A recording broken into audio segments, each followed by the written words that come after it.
How do I invest in cryptocurrency? Everybody makes mistakes when they first get started. A lot of people take everything they have and yeet it all into one coin, hoping that it'll go 100x overnight. Or they wait and they think they're going to catch the dead bottom and then they don't buy anything until the bull run starts. I'm going to give you guys a strategy that I've developed over the last 5 or 6 years of being in crypto that has helped me immensely build effective positions and be prepared to take profits at the appropriate times, as well as position myself for some long-term holds. So let's look at some opportunities to identify what kind of person you are, as well as how to kind of get that initial budget and everything else set for yourself.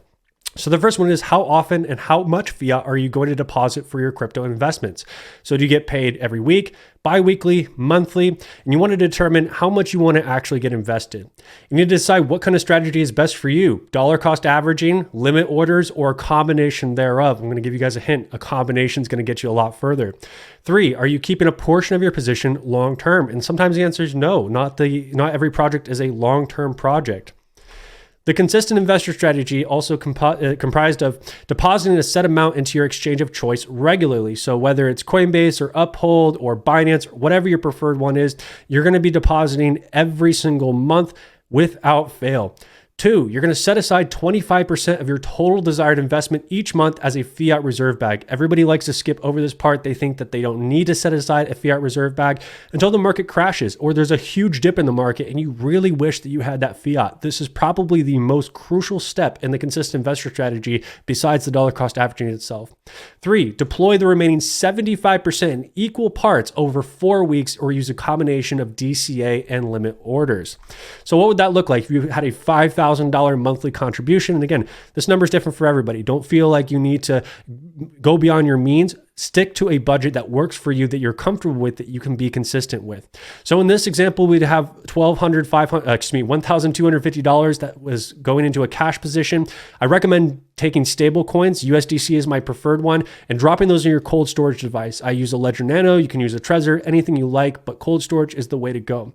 The remaining $3,750 is going to a dollar cost average, and this is the most simple way to go about it. That would equal out to $62 per day, $937 a week, or you could distribute that once per month. But if you're able to dollar cost average more regularly, you're going to have a more even average and have a more effective position built.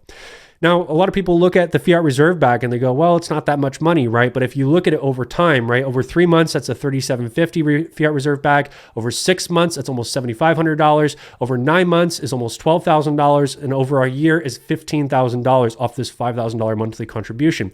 Now, imagine that, again, nothing happens over the year period and you just keep stacking those up. And then when you finally do get a big crash, or you see the market reverses and then you get a big pullback, that's a great opportunity to have dry powder to take advantage of those prices.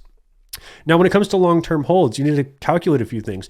What's your cost basis? So when you're doing your dollar cost averaging, you need to make sure that you're calculating that, understanding what your average entry price is so that you can effectively decide if this is going to be a long-term hold for you, or if it's better to just let the whole bag go at your targets. What is the projected target top using either a 4.236 or 3.618 Fibonacci extension? That's something that we teach. Very simple and effective tool that you guys can use to project targets into the future. 3, if price depreciated 80% from these targets, is that price above my cost basis? In most bear markets, altcoins will drop 80 to 90%. So if that price from your calculated target minus 80 or 90% is above what you paid for it, it's worth considering taking 20, maybe up to 50% of your bag and keeping that as long-term. If you have the opportunity to stake those coins in a native pool like Casper or API3, make sure you're doing that with your long-term holds so that you're maximizing interest while you're waiting for much bigger targets. So in summary, you need to be consistent with whatever amount you decide. You can always decide to add more, but set a baseline for yourself. So again, don't overextend yourself.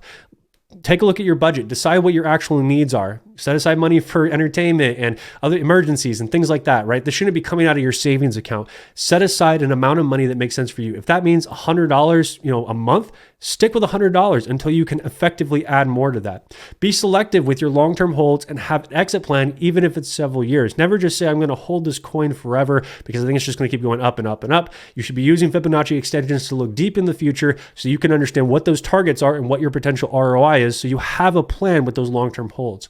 And remember, cash is a position.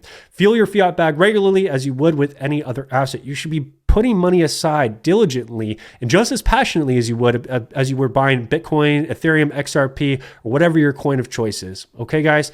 Again, you guys can use a combination of DCA and limit orders, which is something that we offer at Crypto Charge, teaching you guys those areas of interest where you can take some of that fiat reserve and drop it in at those prices. But DCA and a cash bag is the most simple way to start your crypto journey. Catch you guys next time.